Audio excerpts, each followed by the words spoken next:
नए तोशाखाना रेफरेंस में गिरफ्तारी के खिलाफ दरखास्त पर हुक्मनामा जारी कर दिया है। इस अहम खबर से मुतालिक अपने नाज़रीन को आगाह कर रहे हैं। गिरफ्तारी के खिलाफ दरखास्त से एतराज़ात दूर किए जाते हैं। तहरीरी फैसले में ये कहा गया है। मजीद हुक्मनामे में क्या कहा गया है जानेंगे। डॉन न्यूज़ के नुमाइंदे उमर मेहताब बर्नी हमारे साथ मौजूद हैं। जी उमर, बताइएगा आप।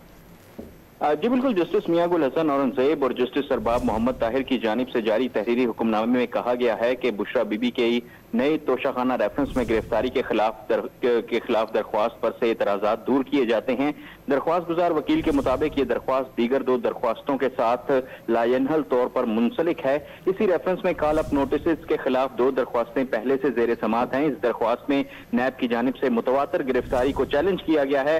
अदालत की जानिब से कहा गया है कि दरख्वास्तों की एक साथ समात के लिए रजिस्ट्रार ऑफिस इस दरख्वास्त की फाइल चीफ जस्टिस को भिजवाए। दरख्वास्त गुजार वकील के मुताबिक गिरफ्तारी का मामला फौरी हल का मुतकाजी है। चीफ जस्टिस दरख्वास्तों को जल्द समात के लिए मुकर्रर कर सकते हैं। जी बहुत शुक्रिया उमर मेहताब बर्नी तमाम तफसीलात से आगाह करने के लिए।